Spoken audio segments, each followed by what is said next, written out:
Sí, profe, sí se mira. Bueno, yo estoy colocando ahí la pantalla en modo presentación de diapositiva porque hay un concepto que quiero que lo entienda que es relacionado con la aceleración. Bueno, entonces, cuando yo hago un diseño en planta, yo tengo dos opciones de hacerlo. Lo puedo hacer con curvas circulares o lo puedo hacer con curvas espirales. ¿Eso de qué va a depender?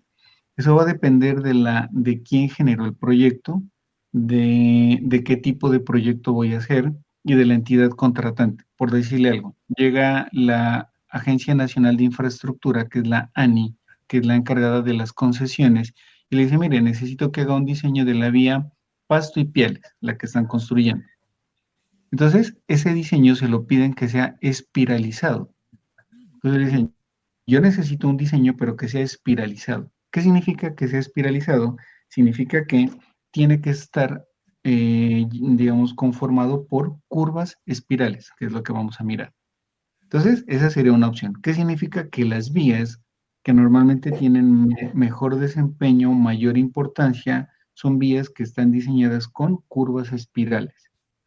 Y las vías, digamos, las vías modernas deberían ser con espirales, las vías que generan mayor comodidad deberían ser con espirales, las vías que tengan mayor seguridad deberían ser con espirales.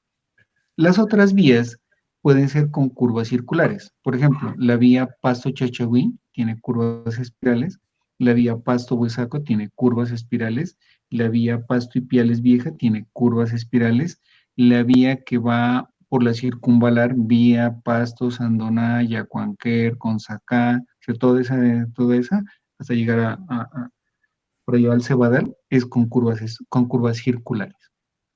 Casi todas nuestras vías son con curvas circulares. ¿Por qué? Porque una curva circular es una curva que se adapta mejor al terreno, genera menores volúmenes de corte, significa que usted va a tener que cortar menos la montaña, pero entonces por lo tanto son más económicas. Eso es lo positivo. ¿Qué es lo negativo? Que son más incómodas. Yo les pongo el ejemplo siempre, cada vez que usted se va en un carro, en un taxi de Pasto a Chachagüí o de Pasto a Nariño, cada vez que usted va en ese trazado, usted lo que siente, el que va en la parte posterior, es que usted va de un lado al otro, ¿cierto? Entonces va cambiando de un lado al otro, y ese momento es cuando usted entra al PC o sale al PT de la curva. Ahí es donde se generan cambios de aceleraciones y entonces se vuelve el trazado incómodo. Pero, ¿cuál fue la ventaja? Pues que era la vía más económica de hacer. Entonces nosotros deberíamos tener trazados con espirales. Entonces, ese es el primer concepto.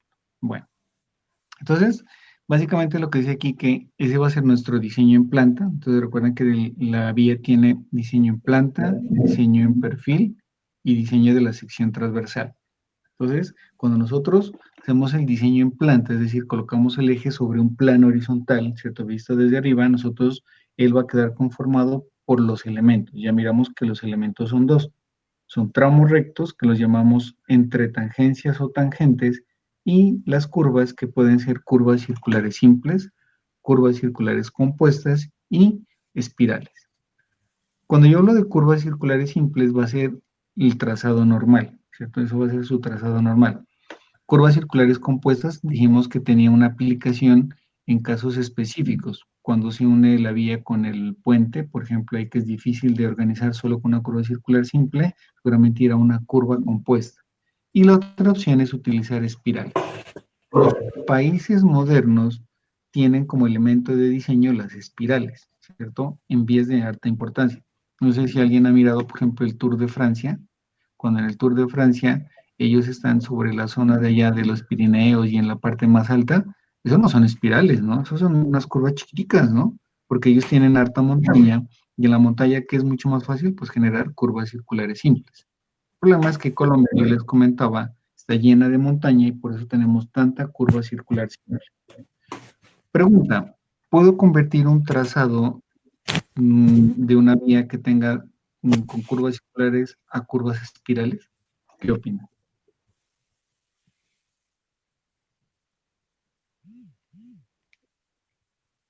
Posiblemente. Sí, claro, ¿cierto? Sí se puede. Pero ¿Cuál tendría que sería el estar. problema? ¿Perdón? O sea, sí se podría, pero pues gastaría mucho haciendo rellenos. y pues cortando montañas. Claro, no sé si ustedes han ido al Pedregal o han ido a Ipiales últimamente y se han dado cuenta de cómo han cortado las montañas. Entonces dice, bueno, ¿por qué cortaron tanto las montañas?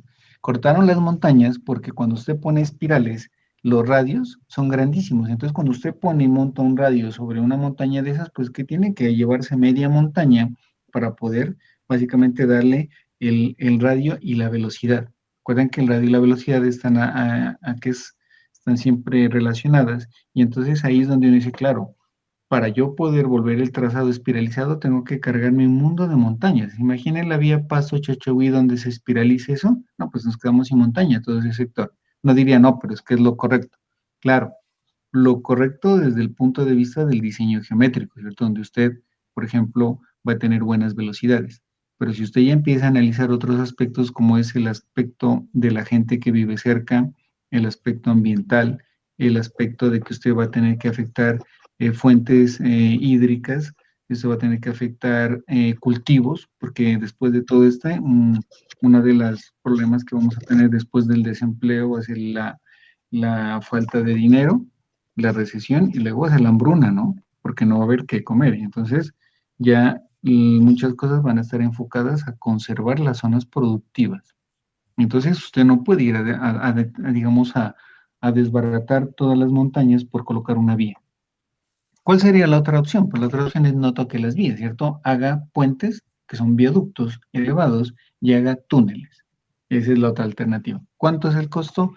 Pues una cantidad de dinero que nosotros no podríamos pagar porque pues, no somos un país con ese nivel de dinero para tener vías de ese tipo. Pero sí se puede hacer, ¿cierto? Entonces uno podría tener unos viaductos, unos túneles muy bien hechos, donde usted no impacte las montañas ni la parte de tierra, y entonces generar vías de mejores condiciones. Entonces, ahí hay algunas cosas. Entonces uno diría, bueno, ¿es bueno tener una vía con curvas circulares? Claro, por ejemplo, una vía secundaria, una vía terciaria en una vereda. ¿Usted se imagina haciéndole espirales? No, pues las casas de las veredas, cuando usted va por una veredita, están pegadas de la vía. Entonces, después quedaría sin vivienda la gente. Bueno, entonces aquí aparece el diseño en planta con curvas espirales de transición. ¿Por qué se llaman espirales? Ya habíamos mirado que teníamos una espiral, ¿se acuerdan que miramos que es un churito, como el churo cósmico de ahí de Pasto, ¿cierto? Que va dando vueltas. Hablábamos que las espirales tienen radio variable y de transición porque ellas van a hacer un tránsito.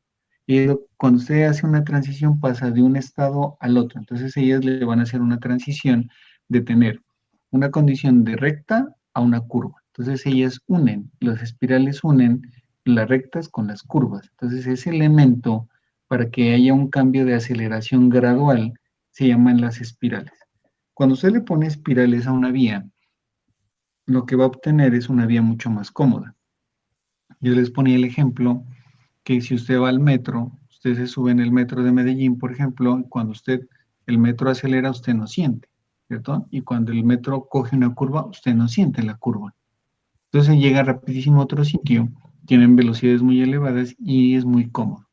Eso de no sentir la variación en las curvas es que está diseñado con curvas espirales. Las curvas espirales son curvas que se tomaron del diseño férreo. Colombia, antes se dictaba, por ejemplo, bueno, a mí no me tocó, pero mucho más antes, se, di- se, se dictaba diseño geométrico de ferrocarriles, ¿cierto? De vías férreas y diseño geométrico de carreteras. Hoy en día, como no hay pues casi vías férreas en nuestro medio, pues no se dicta la materia. Por ejemplo, en España, los doctorados en España, ellos se llaman doctores en caminos, puertos, caminos, canales y puertos. Por ejemplo, y dentro de eso aparece el diseño de vías férreas hay dos tipos, uno que es ancho y uno que es angosto, dependiendo del tipo digamos, de locomotora que se utilice. Entonces, este trazado de curvas espirales es sacado de dónde? De los trenes, ¿cierto? Las vías férreas son diseñadas con espirales. Claro, usted se imagina un tren dando una curva muy cerrada, pues no va a ser eficiente y va a tener muchos problemas. Bueno, entonces, ¿qué sucede con las curvas de transición? Dice que esas son las que deberían utilizarse en la totalidad de las carreteras. Claro, ¿cierto? Son las más cómodas, son las más seguras, ¿cierto? Y la otra es que lo que les decía, como son de transición, permiten el paso entre el tramo recto a la curva. Entonces, por eso usted siempre va a tener un empalme espiral, círculo espiral, ¿cierto? O sea, porque miren que nosotros miramos fue asignación de velocidades de espirales. Y recuerden que yo les dejé una tarea que ustedes tenían que hacer de generar en su casa un ejemplo de ese tipo. Bueno, entonces, eso era incluso creo que fue una práctica. Bueno, entonces pasan ahí, entonces lo va a hacer en forma gradual. ¿Y qué es lo que se traduce ahí? Se genera comodidad, ¿cierto? Entonces, hay comodidad y vamos a mirar otra cosa que se evitan los accidentes. Y ya vamos a mirar por qué se evitan los accidentes, ¿cierto? Bueno, la demarcación, la señalización se hace en forma más eficiente y hay varios tipos de curvas de transición. Yo no sé si ustedes miraron matemáticas generales. En matemáticas generales o en las del colegio uno le enseñan las ecuaciones, por ejemplo, de la clotoide. Si usted mira su cuaderno de matemáticas, se van un poco, sí, pues hoy en día hay matemáticas, ¿cierto? Ahí aparece la clotoide, cuál es la ecuación de la clotoide y cómo se dibuja o se grafica y tabula una clotoide. Aparece otra curva de transición que, bueno, la clotoide también se le llama espiral de Euler porque es una espiral. Hay una que es la espiral cúbica, otra es la lemniscata de Bernoulli y la parábola cúbica. De esas hay como 10. Cuando yo estudié ahí la de Nariño, porque yo soy egresado de la universidad, a mí me dieron todo esto, yo no podía graficar eso. Bueno, de todas esas, hay unas muy interesantes. Por ejemplo, esta lemniscata de Bernoulli, si usted se acuerda, son unas alitas como de una libélula, cuando uno las grafica, ¿cierto? Pero ellas son muy difíciles en su ecuación, son muy complejas. Y recuerde que aparte de que deben ser sencillas, usted debe poderlas materializar en campo, porque ellas se van a volver el eje de la vía. Entonces usted, si tiene una ecuación muy complicada, pues el topógrafo se va a sacar un ojo de la cara materializando eso. Entonces, ¿cuál se determinó que era la más fácil de materializar? La clotoide o la espiral de Euler. Entonces, esta, que es la de clotoide, es fácil de materializar en campo. ¿Cómo materializa usted una curva circular en campo? ¿Quién me comenta eso? ¿Cómo materializo yo una curva circular en campo?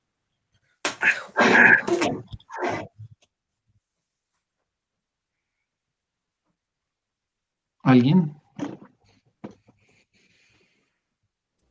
Con los puntos, o sea, con el, donde inicia la curva, el medio de la curva y el final de la curva. ¿Se acuerda que usted nos mostró un dibujo donde sacaba los ángulos de la vía y nos daba unos puntos, con las coordenadas de esos puntos se los materializa? No, pero algo más concreto, a ver, con lo que hemos mirado. Eso incluso lo tienen las diapositivas, ¿no?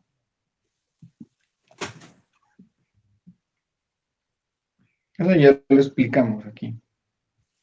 ¿Cómo materializan una curva circular en campo? Sería, profe, con la cartera de tránsito que se hace al final de todos los cálculos. Sí, señora, correcto. ¿Y qué hay dentro de esa cartera de tránsito? Pues en la cartera de tránsito tenemos las abscisas, las deflexiones, también tenemos los elementos, los rumbos Correcto. y anotaciones. Mire, ese es el mismo concepto de topografía. O sea, ni siquiera necesitaría haber mirado vías para esa respuesta. ¿Cómo la materializo? Lo materializo con dos cosas. Usted lo que necesita son puntos, ¿cierto? Esos puntos pueden tener coordenadas, norte-este, ¿cierto? Coordenadas, o usted las puede materializar mediante dos cosas, mediante distancias y ángulos. ¿Cómo se llaman las distancias? Pues las abscisas, que son, en el caso de una curva, son las cuerdas. ¿Se acuerdan que miramos dos sistemas? Sistema arco-grado y sistema cuerda-grado. Por lo tanto, el topógrafo no coge un arco y lo va poniendo arcos de 10 en 10, ¿no? Escoge la cinta métrica, que también la miraron en topografía. Saben que es un flexómetro, que es un decámetro. Cogen cintadas de 10 metros, que son las cuerdas, y usted necesita sus cuerdas y necesita deflexiones. Por eso miramos el concepto de deflexión, miramos cómo se localiza, y si no, revisen lo que las diapositivas últimas que miramos y dice, punto 1, ponga el tránsito, ponga el teodolito en el PC de vista al PI, mide el ángulo de deflexión y sobre ese ángulo de deflexión que trace la cuerda. Si lo miramos, ¿cierto? Sí, profe. Sí, profe. Eso está ahí en las Sí, diapositivas. Eso es cuestión de estudiar, ¿no? Es lo que tiene usted que estudiar y entender bien. Entonces, cuando yo le digo a usted cómo se materializa una curva, usted tiene que decirme lo que le acabo de decir, lo que está en las diapositivas. Sí, ingeniero, coja un tránsito, póngalo en el PC, dé vista al PI y deflecte. ¿Qué es deflexión? Calcular los ángulos como está en el ejercicio que desarrollamos. Y en ese ejercicio, ¿qué tiene que hacer? Medir cuerdas. Cuerdas. ¿Cuerdas de cuánto? De 5 metros, de 10 metros y de 20 metros. ¿Se acuerdan que yo les escribí en el tablero eso? Eso, así de fácil. Entonces, para yo materializar esta clotoide, ¿qué necesito? Para poderla material necesitaría lo mismo, necesitaría que tener cuerdas y deflexiones. Y la ventaja es que entre todas este poco de curvas de transición, la que es más fácil y la que permite medirla mediante deflexiones es ¿cuál? La clotoide. Entonces, ¿por qué se eligió la clotoide? Porque la clotoide o la espiral de Euler es la curva que es más fácil en su ecuación y se puede materializar en campo mediante deflexiones y cuerdas. Porque usted se imagina que llegue el topógrafo y él ponga el tránsito ahí en el PC o en este caso sería en el T y diga, pucha, ¿y ahora cómo materializo esta espiral? Entonces, no, sencillamente deflexiones y ángulos, igual que la curva circular. Entonces él no tiene problema, le pasan una cartera y él empieza a deflectar. Deflecta la espiral, deflecta la curva circular y deflecta la espiral. Hay que ha deflectado una espiral, círculo, espiral. ¡Coda! ¿Podría cerrar el micrófono el que estaba bostezando en clase? Bueno, ¿qué es una curva de transición? Entonces dice que una curva de transición lo debo entender como una curva que es variable en su recorrido. Recuerden que cuando mirábamos un arco no es variable en su recorrido, él siempre tiene el mismo valor, que es ¿cuánto? El valor del radio. Si usted coge un círculo, pues el círculo siempre va a tener el mismo valor del radio y recuerden que nuestra curva circular es solo un fragmento, un arco de ese círculo. Bueno, ¿por qué utilizar curvas de transición? Primero, porque lo que va a hacer es que va a suavizar las discontinuidades de la curvatura y el peralte. Entonces vamos a mirar que en la curvatura hay un problema, que es que vamos a tener una discontinuidad y el peralte también tiene que ir subiendo.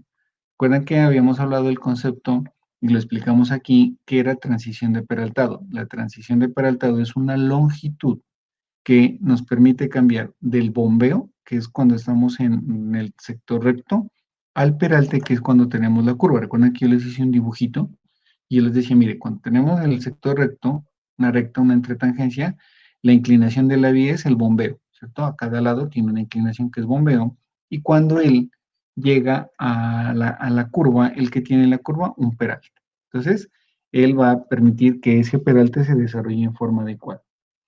Evita cambios bruscos de aceleración, ya lo vamos a mirar, aquí se genera una aceleración radial. Y lo más importante es que cuando yo necesito desarrollar mi peralte, necesito una longitud suficiente.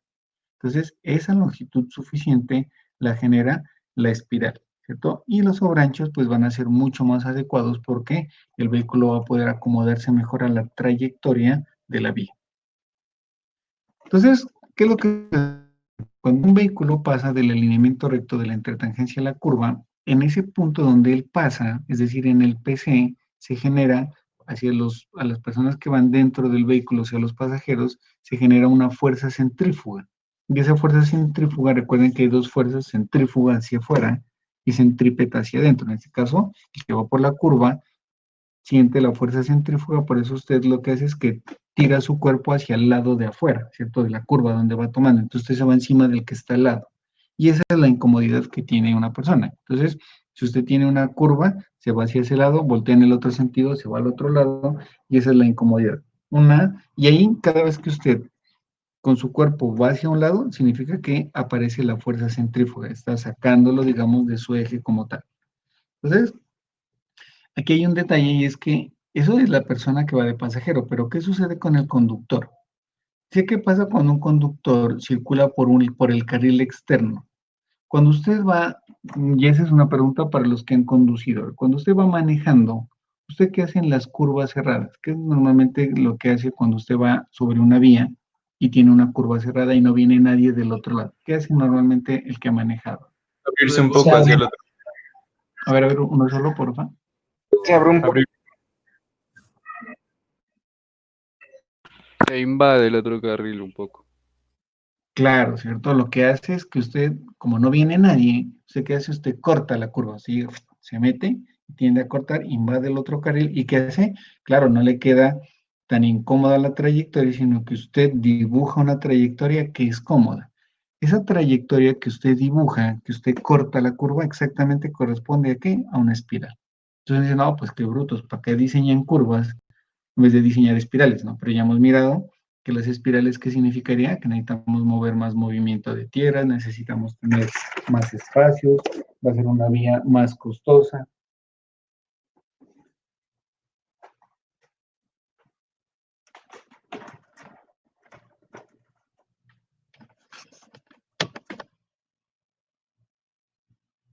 Bueno, entonces miren lo que pasa aquí.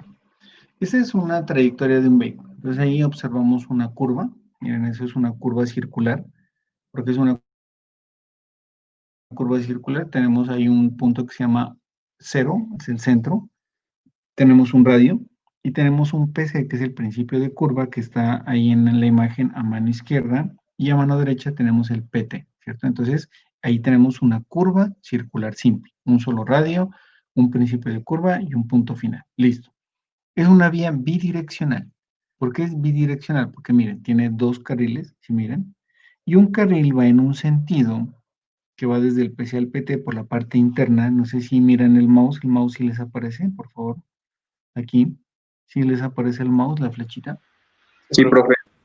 Entonces miren que este vehículo está, este carril que estoy dibujando con el mouse es el carril interno. Si lo miran, es el carril interno. Y este que está por fuera es el carril externo. Miren que vamos por el carril interno. Este vehículo viene desde el PC y va hasta el PT. Miren, él viene por aquí y va hasta allá. Él, cuando va por la parte interna, uno normalmente no se sale, pues, ¿cierto? Pero el que va por la parte externa, miren, ¿cierto? Que va desde el PT, ¿el qué hace? Cuando llega aquí al PT, miren lo que pasa. Cuando usted va aquí, perdón, miren el mouse, va en la recta, usted va tranquilo. Usted va tranquilo. Usted en la vía no sabe dónde queda el PT ni el PC. Ahí nunca está materializado. Usted solo lo sabe en el diseño. O sea, pero ¿qué sucede cuando él llega y entra al PT? Cuando él entra al PT, aquí en este punto exactamente, el que va conduciendo siente que el vehículo, siente que, la cabrilla, el manubrio del conductor, ¿cierto? Y el volante, lo que va a hacer, lo tira hacia afuera. Entonces, ¿cuál es la reacción?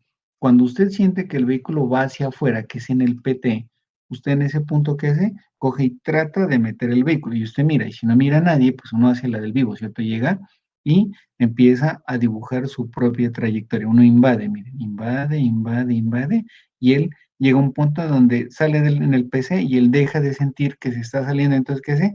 Coge su carril y sigue. No sé si eso les ha pasado, o sea, ese es el comportamiento normal de cómo funciona un diseño. Entonces uno dice, bueno, aquí tenemos un problema. ¿Cuál es el problema? El problema es el PC y el PT, que son los puntos donde yo siento la fuerza que me saca. Entonces, ¿qué debo hacer? Pues mejorar eso que tengo ahí. Entonces, miren la explicación de eso, ¿cierto? Aquí tenemos un dibujo donde tenemos una tangente de entrada, tenemos un PI y tenemos una salida. ¿Qué tengo aquí? Miren, tengo una recta y tengo un empalme.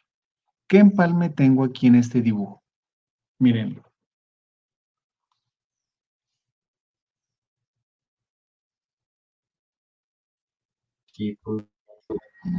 Espiral, círculo, espiral.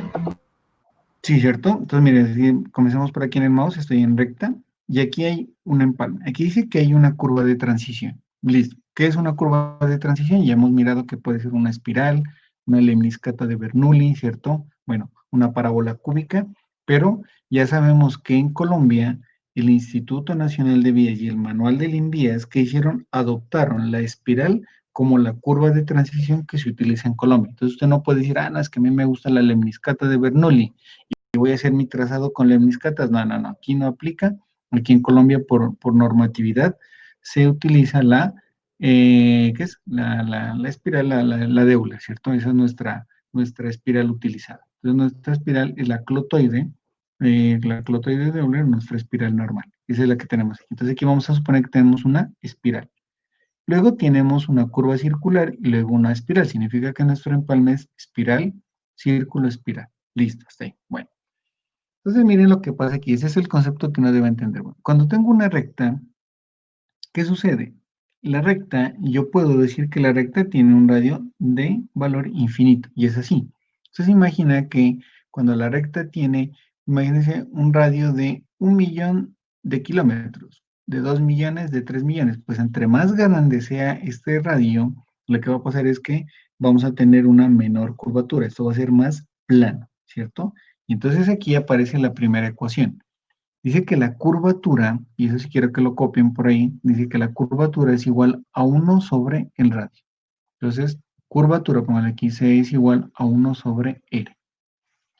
Entonces, cuando ya sabemos que en nuestro caso, si nuestro radio es pues una recta, sería una recta, tendría un radio igual a infinito. Si usted le pregunta cuánto es el radio de una recta, uno dice, no, no tiene. Pues no tiene, pero tendería, recuerden, límites. ¿Tiende a ser cuánto? Tiende a ser infinito. Bueno.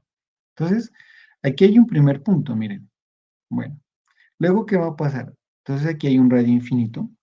Y este radio, miren, se va a empezar a volver más pequeño. Él va volviéndose más pequeño, más pequeño, más pequeño, más pequeño. ¿Y él qué hace? Él hace una transición desde la recta hasta la curva circular. Y este radio cambia de infinito al radio igual a ¿cuánto? Al radio de la curva, al que usted le haya puesto dependiendo del diseño, de la velocidad. Entonces aquí, miren, tengo un radio. Entonces, aquí hay una longitud de curva, ¿se acuerdan? Una LC, que hay un pedacito de arco, mírenlo. Y luego sigue otra curva de transición que va desde radio igual al radio de la curva hasta un radio infinito. Bueno, esta sería nuestra recta, ¿cierto? Pongámosle, miren los puntos. Ese es nuestro, ¿qué? Ese sería nuestro S, ¿cierto? Y miren lo que vamos a tener acá. Bueno, hagamos aquí una gráfica, miren, lo que se presenta aquí es una gráfica de curvatura versus el avance de la curva. Entonces, recuerden que los valores de curvatura es 1 sobre RC. Bueno, entonces aquí en este punto, que estoy parado con el mouse, es recta. Entonces aquí tenemos la recta. ¿Cuánto es el valor de la recta aquí? Pues, ¿cuánto sería el valor de curvatura? Si la curvatura es 1 sobre RC y dijimos que el radio es tendiente a infinito, 1 sobre infinito será 0. Por lo tanto, aquí el valor más pequeño va a ser 0, ¿cierto? ¿Y dónde va a ser el valor más grande de curvatura? Como estos son inversos, el valor más grande de curvatura va a ser cuando el radio sea el valor más pequeño. Entonces, si usted mira desde aquí hasta acá, ¿cuál es el valor de radio más pequeño? Es aquí, en el RC. Entonces, 1 sobre RC sería el valor máximo de curvatura. Entonces tenemos nuestro primer punto, miren, ¿cierto? Ahí voy a tener este valor. Miren que tengo dos valores iguales, significa que este que tengo aquí es mi punto donde inicia la curva y este es donde termina la curva circular, ¿cierto? Este va a ser mi primer valor. Entonces, este es el TE, este verde, miren. Cuando yo estoy aquí en el TE, en este punto, ¿qué va a pasar? Pues voy a tener un valor de radio igual a infinito que estoy en recta y el valor de la curvatura es 0. Luego aquí hay una pequeña distancia, miren, aquí, ¿cierto? Esta distancia, recuerden que aquí en el eje de las X son distancias, y esta distancia es la que corresponde a la curva de transición, que va desde aquí hasta aquí. Esta inclinación, miren, que estoy marcando con el mouse, es la transición que me genera para pasar de radio infinito de una curvatura de 0 a un valor de curvatura de 1 sobre RC. Aquí aparece nuestro S, ¿cierto? Y aquí va a ser, en este en azul sería nuestro C. Todo este tiene el mismo valor de curvatura porque aquí el radio se mantiene constante. Miren. Luego, desde este valor azul hasta este último verde, pues vamos a tener otra vez otra variación y él va a tener aquí un radio de infinito. Entonces aquí hay una variación de curvatura. Miren lo que pasa acá, ¿cierto? Aquí tenemos dos gráficas. Arriba corresponde a una curva circular, ¿cierto? En esta poligonal se pusieron una curva circular, aparece el PC y el PT. Y aquí aparece el gráfico de variación de curvatura. Entonces miren lo que sucede aquí. Tenemos 1 sobre R. Entonces cuando llegamos aquí en este punto, miren aquí estoy en una recta, significaría que la curvatura es 0. Recuerden que era 1 sobre infinito 0. Cuando llego al PC, miren lo que pasa en el PC. El PC tiene dos valores. El primer valor es que aquí en PC él está parado en la recta, ¿cierto? En el PC. Pero en ese mismo instante, en el PC ya tiene un valor de radio. Miren, aquí, cuando yo vengo, tiene un valor de infinito, pero aquí ya pasa exactamente a cuánto, a ser un valor de R. Significa que la curva aparece intempestivamente y por lo tanto este PC tiene aquí un valor de 0 y exactamente aquí alcanza el mismo valor de 1 sobre R por la curvatura. Entonces aquí se genera una discontinuidad. Este valor de discontinuidad es lo que genera la aceleración. O sea, aquí no hay un cambio gradual. Recuerden que en el otro, miren, ¿qué sucede acá? Acá hay esta chaflancito, esta inclinación. Esta inclinación significa que aquí hay una variación de radio. Miren, radio infinito, radio más grande, más grande, más pequeña, bueno, va reduciendo hasta que llega al valor de radio de la curva. Esta variación, esta inclinación, es la que hace que la fuerza centrífuga aparezca en forma, digamos, escalonada, progresiva, y la persona se vaya adecuando y ella no la siente. Entonces, esta es la diferencia en cuanto a tener una curva circular y una curva espiral. Las espirales generan transición en estos puntos. Estas discontinuidades, donde el mismo punto alcanza dos valores, claro, ahí ya aparece el valor y ¿qué va a aparecer? Aparece la fuerza centrífuga y lo va a sacar, digamos, hacia afuera la persona. Bien, ese punto queda ahí, pero el punto de abajo queda ahí mismo. Entonces, esa es la discontinuidad que existe en la curvatura. No hay una longitud que le permita hacer una transición a esta curvatura. Entonces, ¿cuáles son los tipos de espirales? ¿Cierto? Les hablaba aquí, tenemos las tres más conocidas en vías, son la clotoide, la lemniscata y la parábola. Colombia se asignó la clotoide.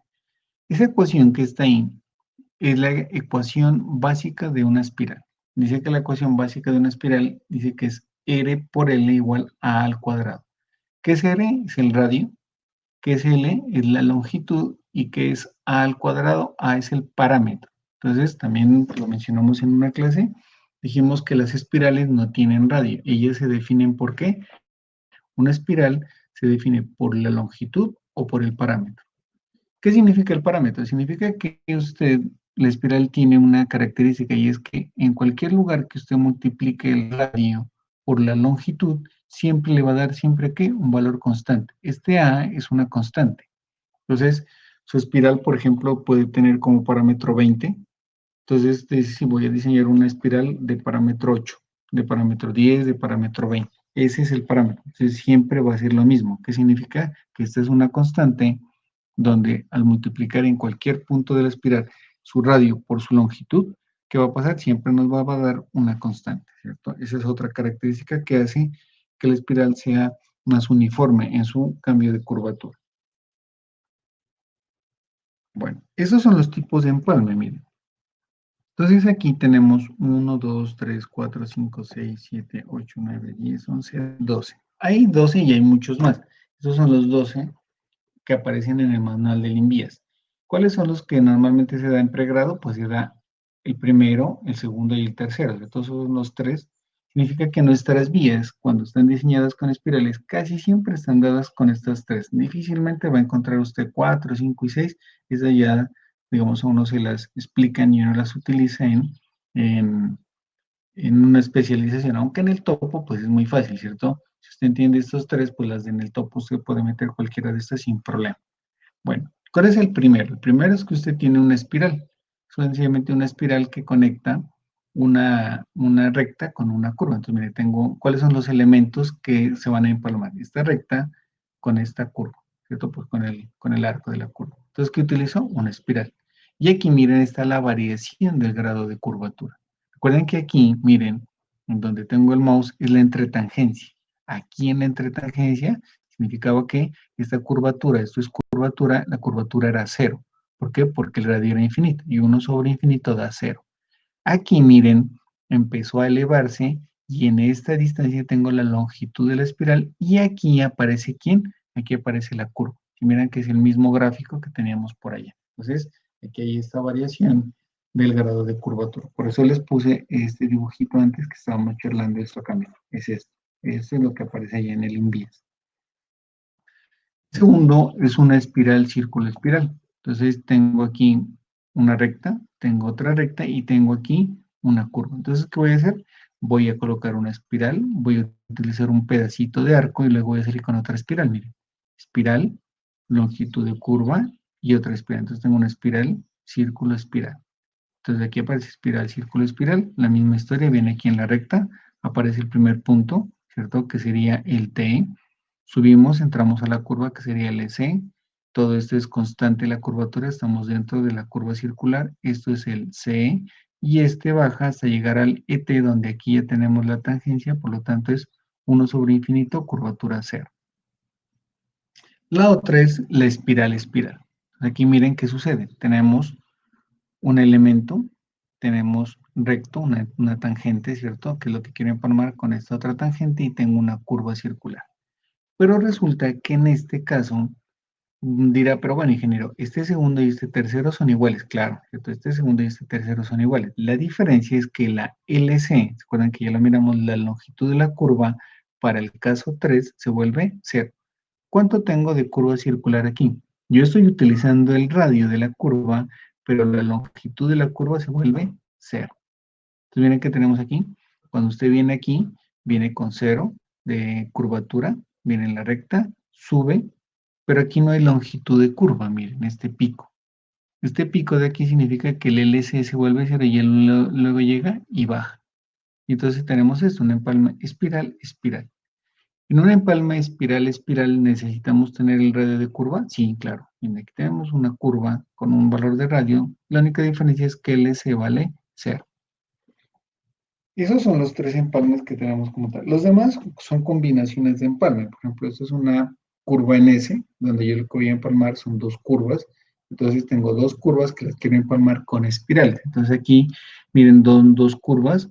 Las curvas son de radio diferente, grande y pequeño. Entonces aquí, ¿qué hago? Lanzo una espiral hasta aquí y lanzo otra espiral hasta acá, ¿cierto? Cada una de ellas.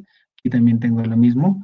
Dice aquí, bueno, es con un parámetro que es un parámetro, significa que el valor de R por L va a ser el mismo. Utilizo un valor de parámetro, es esto, miren, señores. Este A al cuadrado se llama parámetro. Significa que R por L va a ser igual a A al cuadrado. Este A es el parámetro de la espiral. Entonces aquí las dos curvas van a tener el mismo valor del mismo parámetro. En este caso es igual a la anterior, pero ¿qué significa? Que cada curva va a tener su parámetro. Esta tiene un parámetro y esta tiene otro parámetro. Estas son 2 curvas de sentido contrario. Bueno, aquí hay un poco de opciones que se las puede igual calcular y diseñar. Entonces, ¿qué sucede? ¿Por qué mirar los 3 empalmes y no mirar los 2 empalmes que aparecen ahí? Porque esos primeros 3 empalmes, el de la espiral normal, el de la espiral círculo espiral y el de la espiral espiral, son los empalmes empleados en el diseño geométrico de carreteras. Cuando usted diseña una carretera, normalmente, ¿qué va a utilizar? Esos 3 tipos de empalme. Usted no se va a poner a decir, bueno, puede ser que le salga un empalme en S, ¿cierto? Pero no le va a salir pues este empalme 12, que es una cosa bien rara, ¿cierto? Esto, por ejemplo, ¿dónde se pueden utilizar? Se pueden utilizar en las entradas de las ciudades. Entonces, en el punto donde usted entra en una ciudad y usted tiene que combinar la velocidad de la carretera, que es alta, con la velocidad de las vías que recibe en la ciudad, que debe ser alta, ahí debería diseñar con cualquiera de estas cosas que usted tiene allá. Esas zonas se llaman zonas interurbanas. No necesariamente significa que usted no necesite algo de esto. Por ejemplo, allá en esa glorieta elevada que van a hacer en Pedregal, puede decir que necesitaron para empalmar seguramente alguno de estos elementos. Pero si usted habla de la vía Pasto-Catambuco, normalmente no va a tener esto, ¿no? Usted en la vía Pasto-Catambuco, ¿qué va a tener? Espiral, círculo, espiral o espiral, espiral. Una de estas de acá. Bueno, entonces miren que esos empalmes son tipo 1, 2 y 3, ¿cierto? Los empalmes 4, 5 y 6 ya son más dados hacia la parte de los ferrocarriles. Miren, ahí yo les puse, digamos, como tal. Entonces, esos elementos de diseño casi todos fueron dados ¿en qué? En ferrocarriles. Entonces, si usted mira, claro, esta curva, miren, es mucho más suave, ¿no? Entonces, por ello se vuelven cómodas y aquí no se genera, digamos, más aceleraciones fuertes ni incomodidad.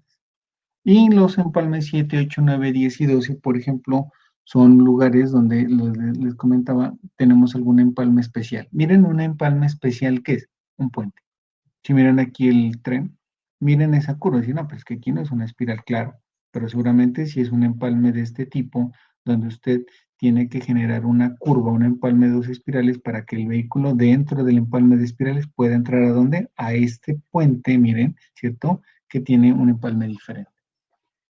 Por ejemplo, ¿qué lugar en Pasto corresponde a una zona interurbana? ¿En qué en Pasto, en qué sitio se conecta la carretera con la ciudad? ¿Quién me da un ejemplo? Que se pueden utilizar así empalmes de estos medios raros.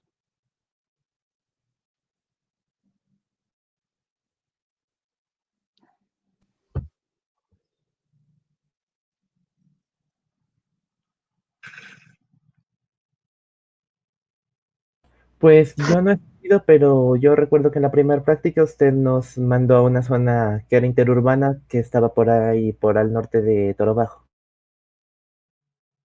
Bueno, esa puede ser, ¿cierto? ¿Y alguna otra? La entrada norte, ¿El norte es cuál ve? ¿La de? que queda ahí en el Mr. Pollo. Mm, bueno, sí, digamos que sí, esa es una, ajá. Y otra que... No, esa sería la del Mr. Pollo, ¿no? La del Mr. Pollo sí sería mejor porque en esa sí se está conectando la carretera con las bombas que son las de Chapultepec, ¿cierto? Es así, bueno, ajá. También hay como un tipo de... O sea, hay un puente ahí también. Sí, ese es el puente del río Pasto, digamos, ese, por ejemplo, ahí podría darse ese caso, sí, eso está bien. ¿Qué otra parte? Hay una que está sin construir y que se va a construir próximamente, no sé si hay el dinero, pero por ahí hay una que es nueva y que van a tener que construir. ¿Cuál es? A ver.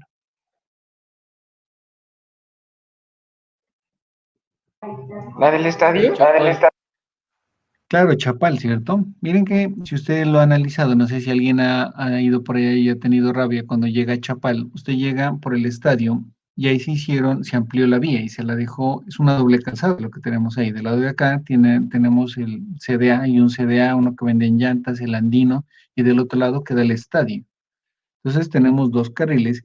¿Y qué sucede con esos dos carriles? Esos dos carriles se conectaban a la vía Pasto-Catambuco, que era de una sola calzada, pero ahorita ya la ampliaron y la dejaron de cuánto de dos calzadas.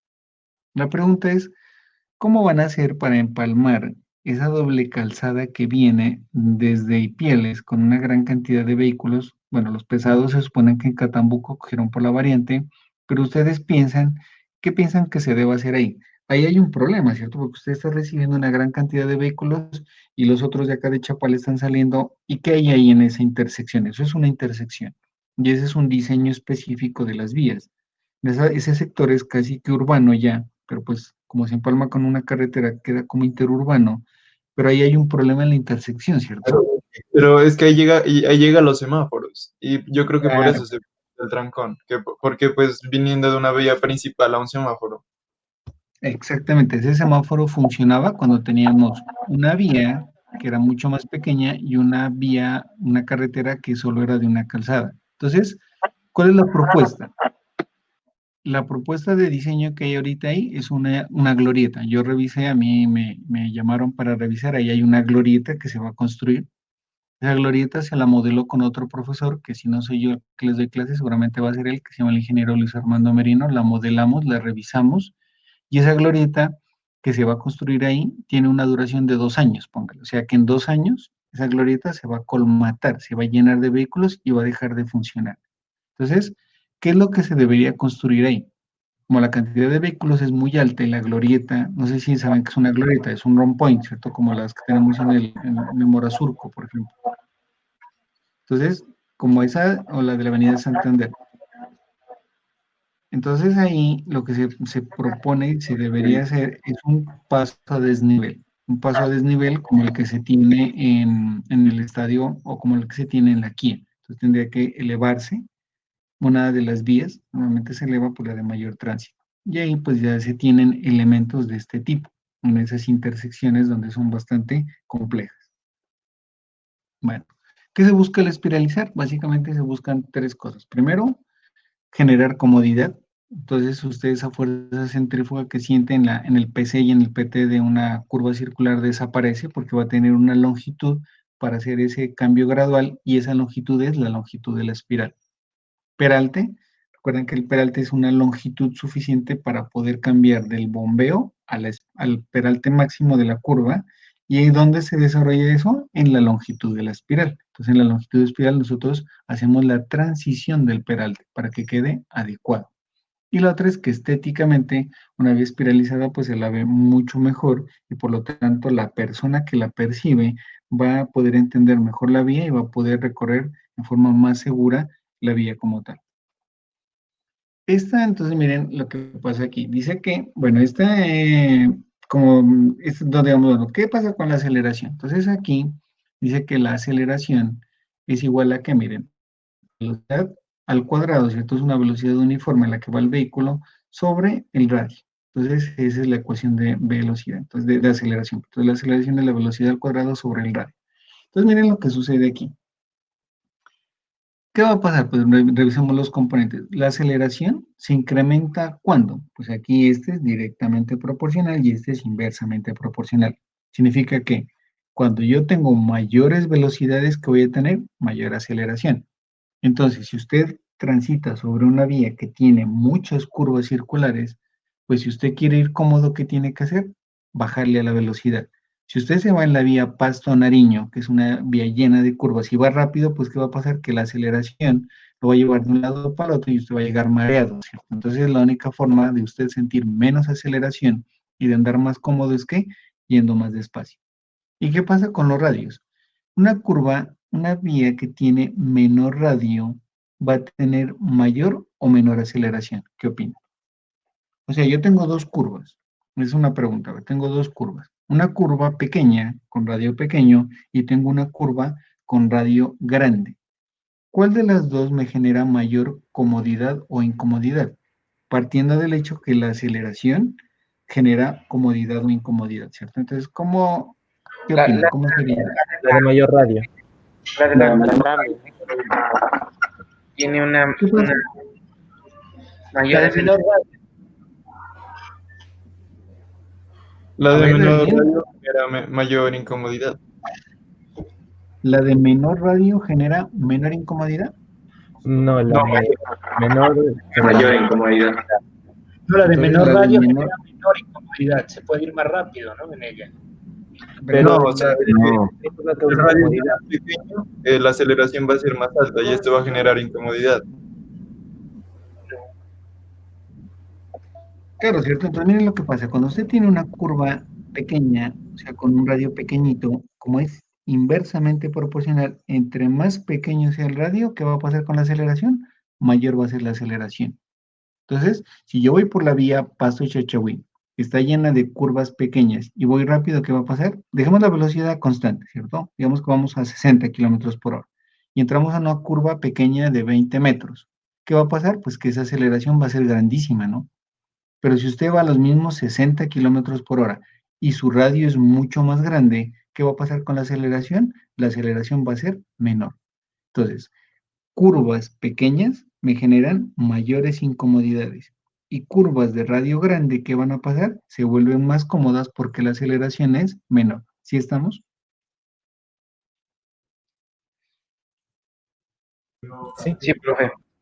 Bueno, Sí, profe. entonces miren lo que pasa aquí. Bueno, esto es una demostración, ¿cierto? Esta es la demostración digamos, la demostración de cómo funciona la ecuación básica de la tangente, de la espiral. Bueno, miremoslo así. Dice, miren, que la aceleración es igual a ¿qué? A la velocidad sobre el radio. Ya lo hemos mirado, ¿cierto? Aquí está nuestra aceleración. Miren aquí, reemplacemos. Radio infinito. Cuando el radio es infinito, ¿dónde dijimos que era radio infinito? En la recta, ¿cierto? Pues no es que sea infinito, sino que tiende a ser infinito. Entonces, cuando yo tengo aquí una recta, yo supondría que esta recta tiene un radio infinito. Entonces, si yo pongo aquí, en vez de la R, el infinito, pues ¿cuánto me da la aceleración? Velocidad sobre infinito, ¿me da cuánto? Cero. Entonces, cuando el radio es infinito, la aceleración va a ser cero. Ese es el primer punto. Ese sería el radio más grande. Y recuerden que desde aquí hasta aquí, que es el PC, o en este caso sería el SM, va a haber una longitud de una espiral. Y en esta espiral se está empalmando esta espiral a este pedacito de curva circular.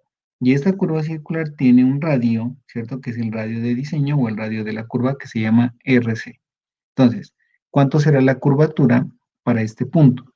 La curvatura será que cuando el radio, ¿cierto?, sea igual al radio de la curva, que será el valor más pequeño, ¿qué vamos a tener? Vamos a tener el valor máximo de aceleración.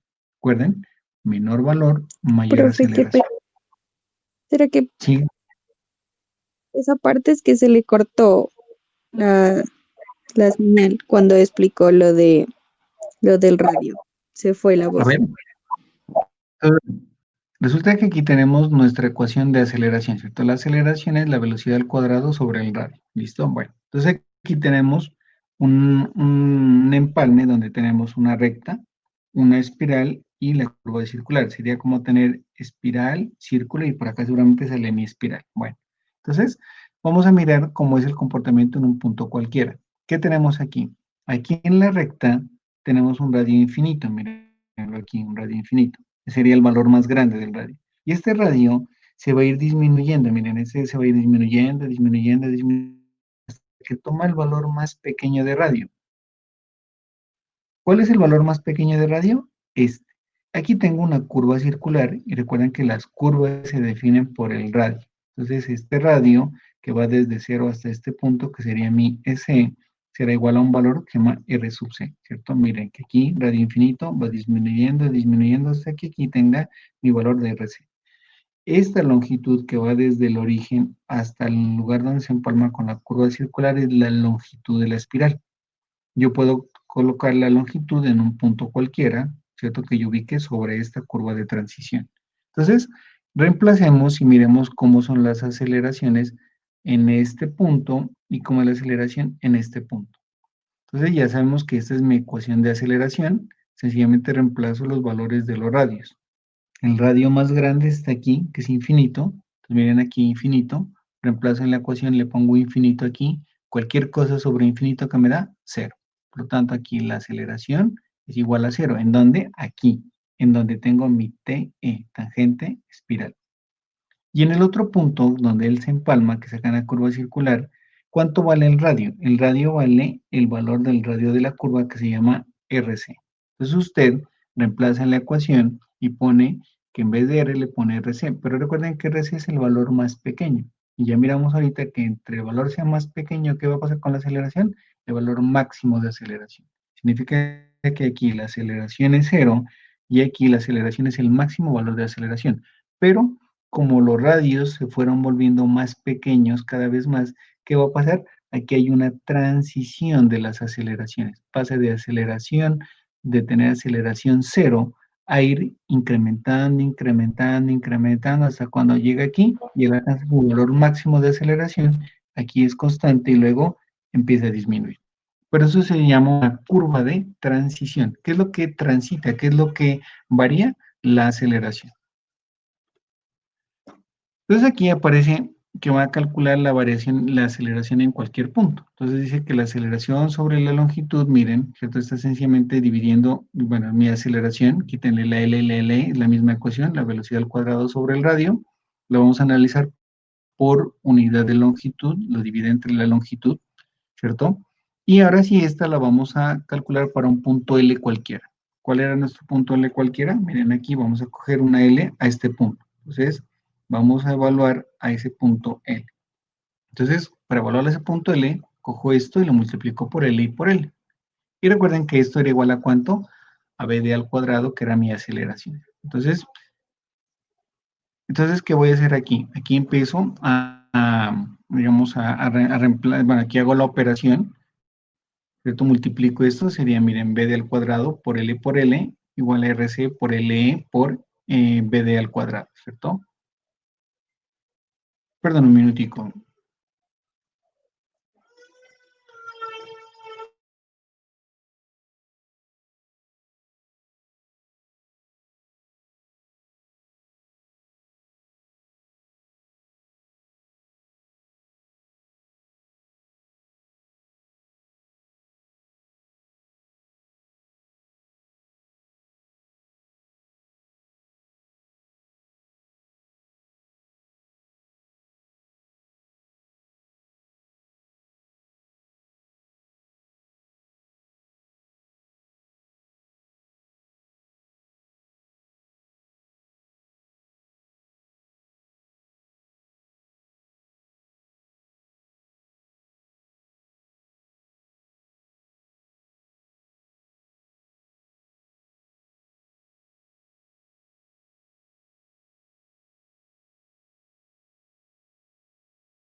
Muchachos, de pronto ahí en la fórmula del clotoide, eh, ¿qué valores se tomarían? O sea, el radio y la longitud, de pronto uno sabe. O sea, porque ya el parámetro el profe dijo que era constante, pero el radio y la longitud, ¿cuáles se tomarían? Los que cumplan con el parámetro.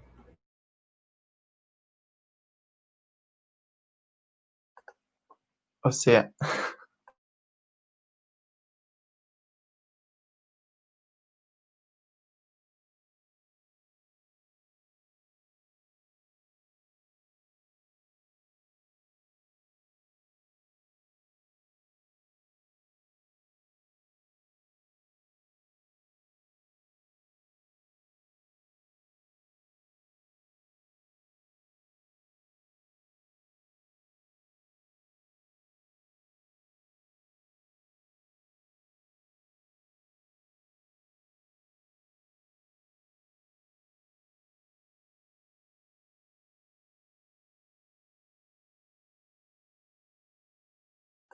o sea, si ya tomo el parámetro, este me va a dar un radio y una longitud y esa ya es la que voy a usar para mi curva. Bueno, o sea, analizando la ecuación según lo que entendí, para toda espiral de parámetro A vas a tener el mismo radio en un punto L. Entonces a cada radio le toca un único L. Bueno, señores, a ver, sigamos entonces. Qué pena. Me tocó salirme, a ver. Sigamos, ¿no? Yo les voy a compartir pantalla.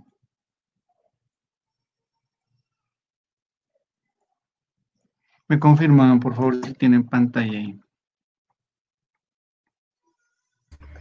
Sí, profe. Bueno, entonces, mire, lo que se obtiene bueno, de hacer esas cancelaciones es que el producto de la longitud L, ¿cierto? La L es siempre medida a partir de el punto del tramo recto. Miren, siempre aquí desde el origen, ¿cierto? Desde aquí se mide la L. Desde aquí, por ejemplo, aquí en el origen, o sea, donde sería la T, L sería 0.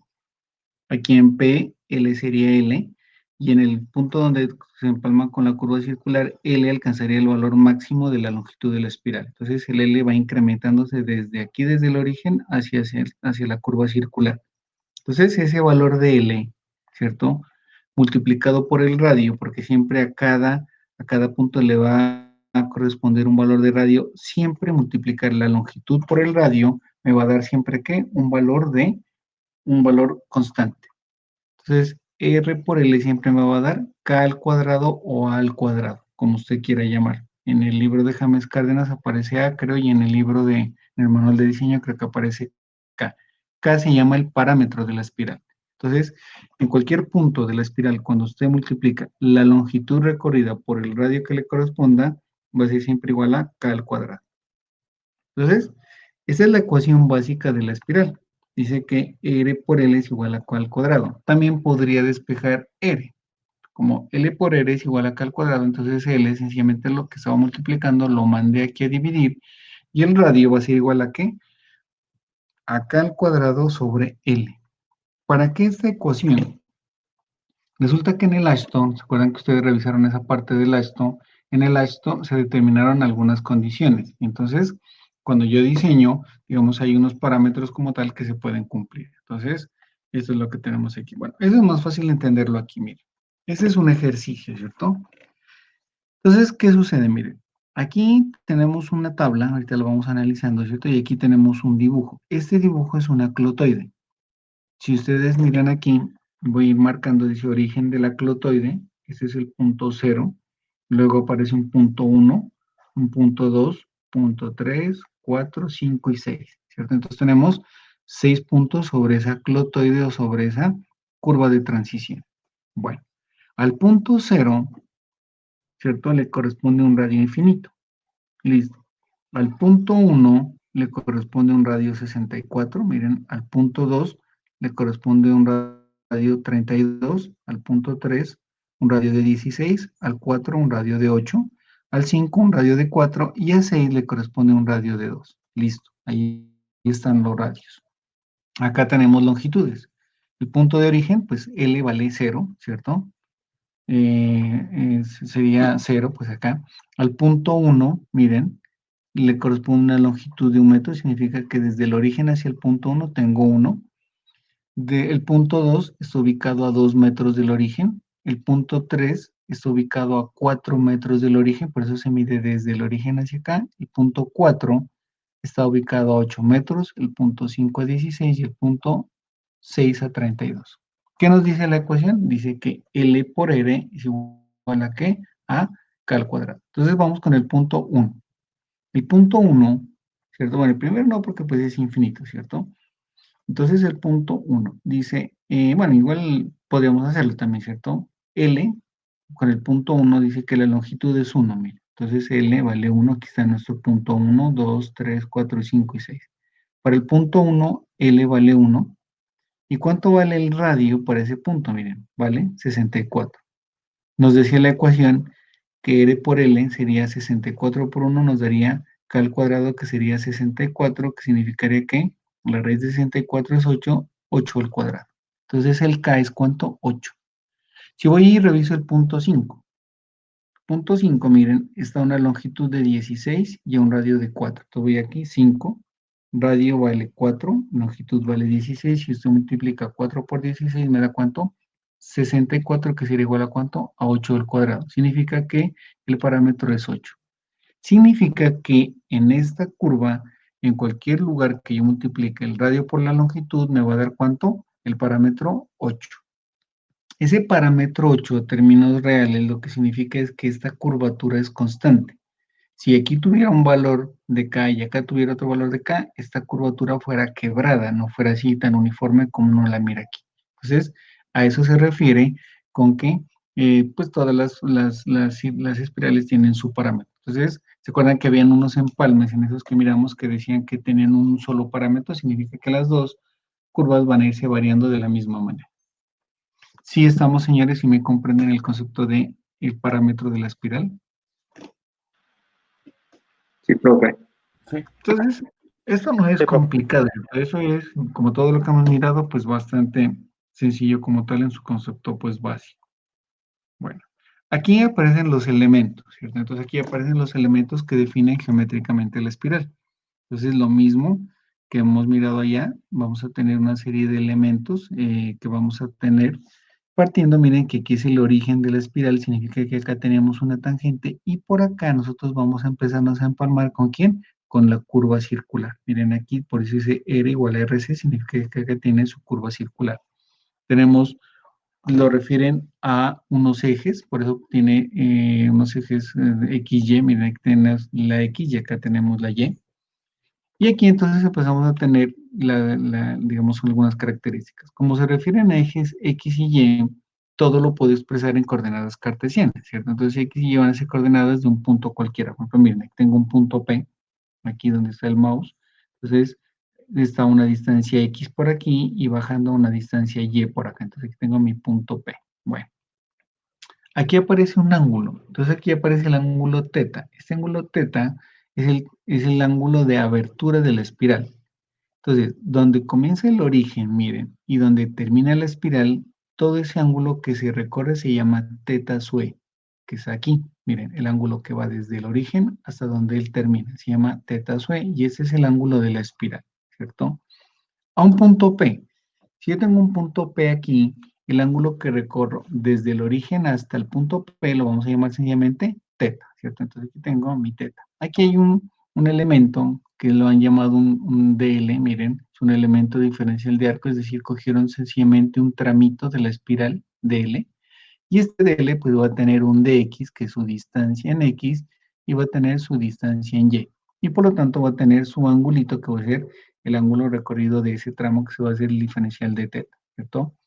Acá empalmamos en el radio RC, que es el radio de la curva circular simple, porque recuerden que estamos mirando empalmes espiral, círculo, espiral o espiral, espiral, y listo, no hay más elementos aquí.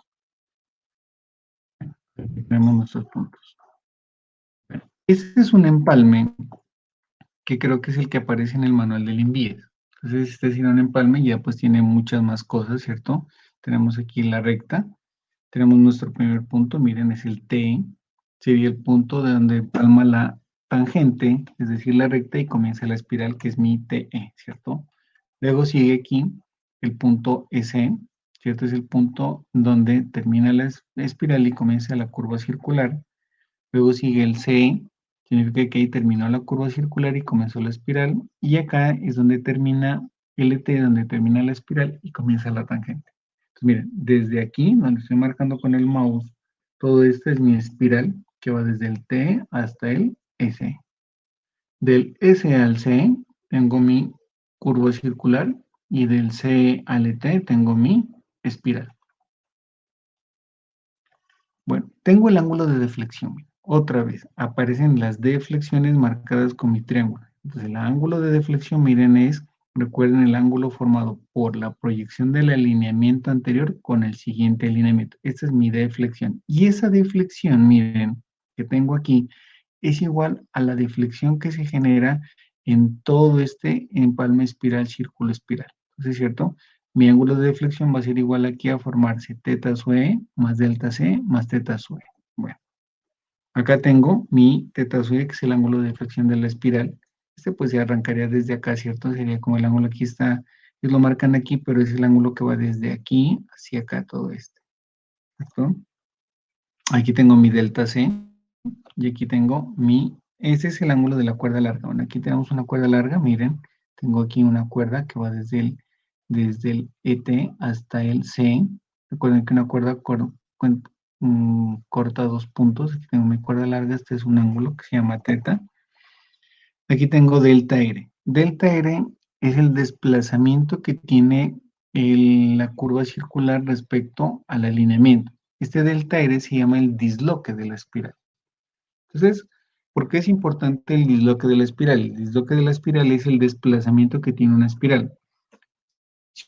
Entonces, para esto hay un valor mínimo. Si usted no le da el valor mínimo de disloque a la espiral, el conductor cuando entra aquí va a comprender o va a asimilar o va a entender que él todavía está en una recta. Esta parte, miren, que estoy marcando con el mouse, es prácticamente recto, miren, y se va despegando de la recta. Miren que aquí es prácticamente recto y empieza por aquí apenas a desfasarse. Entonces, esta es una ventaja que tiene la espiral, que es lo que hace que haya una transición de la aceleración centrífuga. Pero también, él cuando está en este sector, donde tengo aquí el manito del mouse, ahí, él piensa que está en la recta, y no está en la recta, ya está metido en la espiral.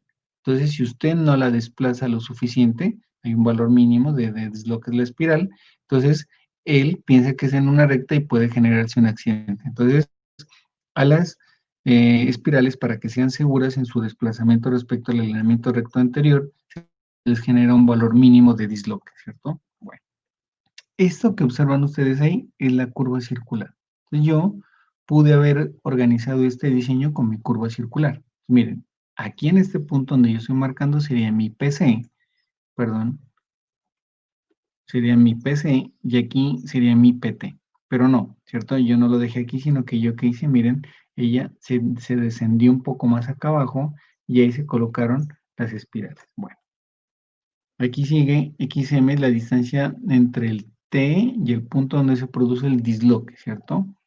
Aquí está XY, coordenadas de las espirales en los puntos CE, este es en cualquier punto.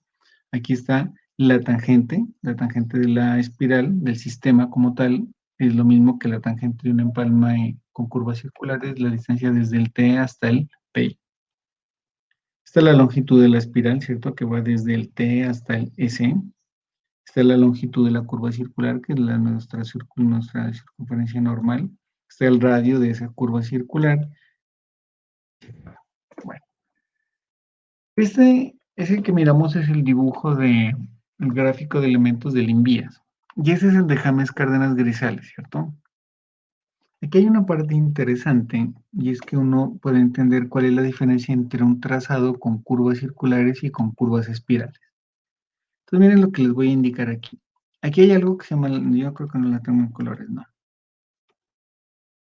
Hay algo que se llama la curva circular primitiva. Pues miren lo que tengo aquí. Eso que estoy marcando con el mouse, mírenlo por aquí, que estoy recorriéndola, es la curva circular primitiva. Significa que aquí tengo un alineamiento, miren, X y un alineamiento Y, un alineamiento de entrada y uno de salida, ¿cierto? Bueno, aquí está el X y acá está el Y, perdón. Aquí tengo mis dos alineamientos, yo pude haber trazado una curva circular normal, miren, esta. Y este, en ese caso sería PC' y PT'. Pero entonces cuando yo esta curva circular la quiero convertir ese trazado con curvas circulares en espirales, ¿qué es lo que va a pasar? Esta curva circular primitiva se va a desplazar. Ella se baja, miren aquí se desplaza, ¿cierto? Una cantidad suficiente para que aquí en este punto, mírenlo aquí, ¿cierto? Aquí se genere un disloque. Este punto que usted mira aquí, donde estoy poniendo el mouse, que corresponde a este PC nuevo, miren aquí, por aquí, ¿cierto? Aquí es el PC de la curva y ella se desplazó y quedó por aquí, miren, bajó aquí y quedó acá. Esa es la curva circular desplazada. Bueno, entonces, de esa curva circular desplazada, yo ya no utilizo toda esta longitud de curva. Yo voy a utilizar este pedacito.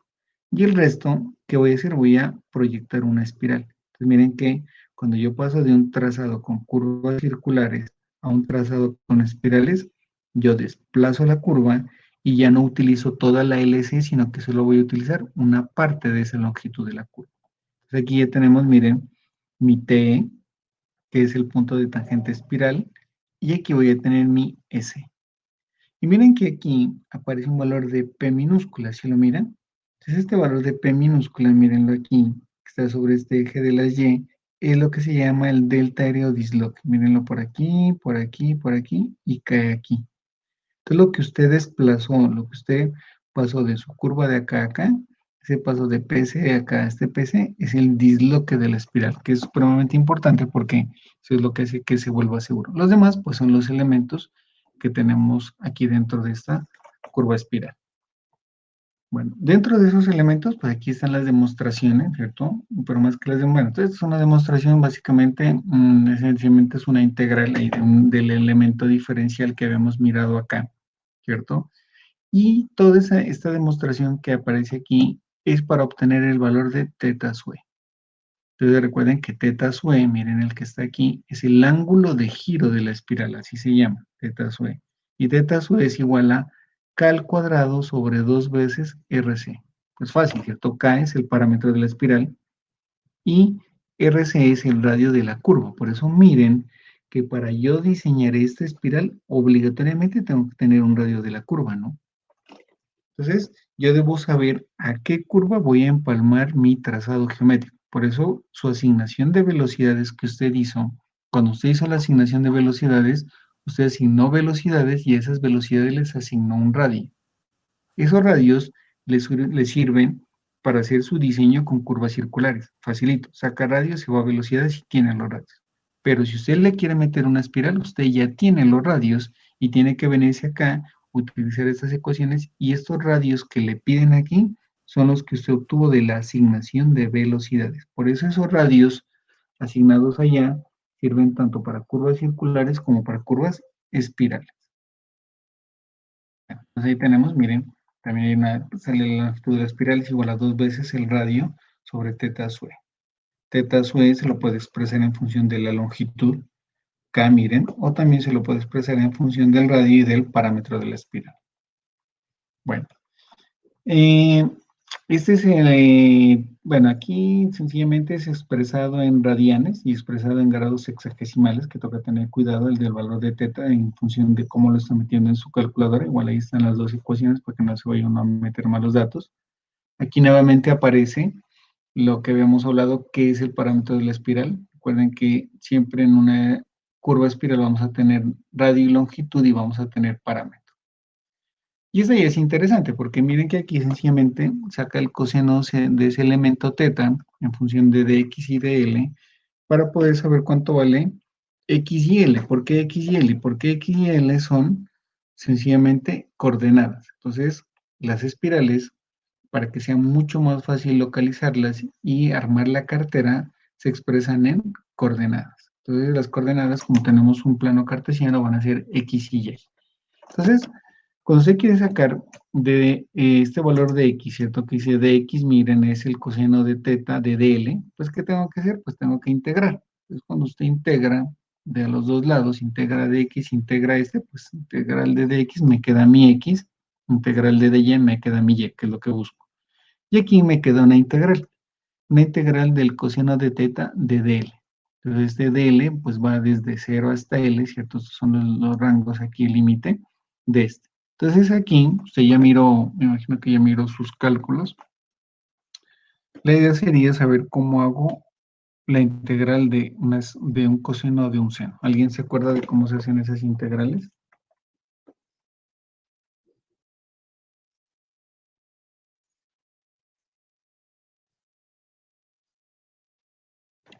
Bueno, esas integrales se hacen mediante series. Aquí tenemos series. Ese es el coseno. Un coseno se puede desarrollar mediante una serie. Esta es la serie de cosenos. Esta es la serie de senos. Entonces, cuando hago eso, reemplazo el valor de coseno, ¿cierto? De teta por la serie, la desarrollo, y al final lo que usted va a obtener es eso, mire. Este es el valor de x, ya desarrollado su integral, que es L y el valor de teta, ¿cierto? Lo mismo sucede para el valor de y. Eso, digamos, es como la parte más compleja en cuanto a esto, pero pues igual la ecuación sencillamente es reemplazar los valores. Bueno, preguntas, dudas, inquietudes.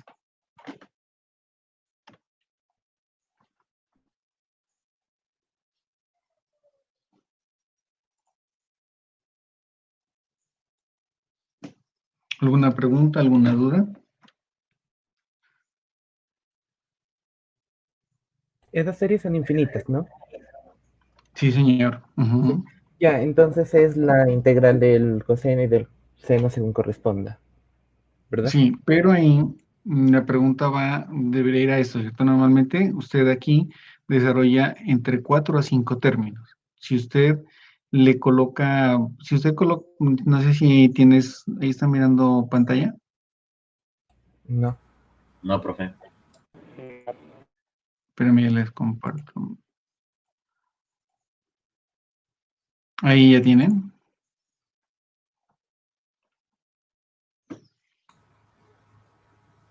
Sí No. tienen. No, profe. ¿Ya?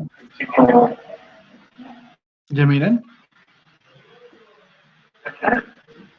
No, profe. Pues apenas está cargando, parece. Sí. A ver, esperemos.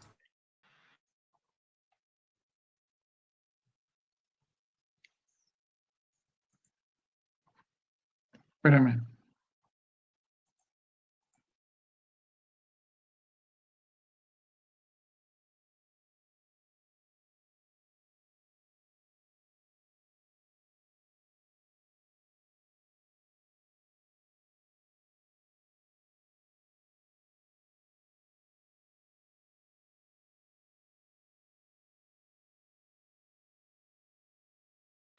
Ya se ve pantalla, profe.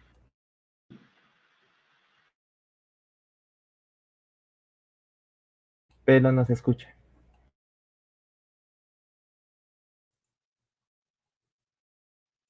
Ahí ya. Sí, profe. Si miran y si escuchan. Sí, Entonces, por ejemplo, aquí, en ese valor de X, esta serie tiene 4, ¿cierto? Tiene 1, 2, 3, 4, 4 términos nomás. Aquí usted pudo haber seguido sacando más.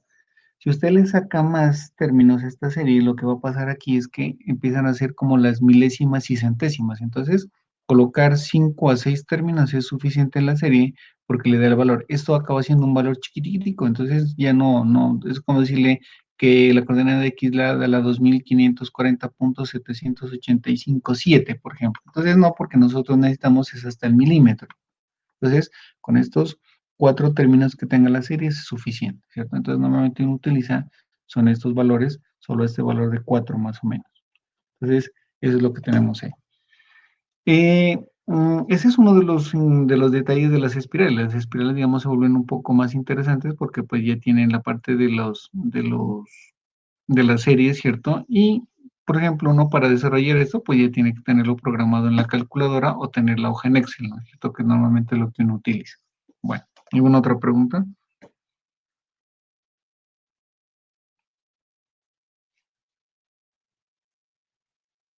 Bueno, señores, entonces, esta parte de la teoría, ahí tienen ustedes las diapositivas que les digo, las tienen, las otras son las de los elementos, aquí siguen los elementos, miren, y las otras ya son los otros elementos que se calculan en la siguiente que se llama espiral 2, ahí están todos los elementos. Pues lo interesante de esto, sobre todo, es un ejercicio, ¿no? En el libro de James Cárdenas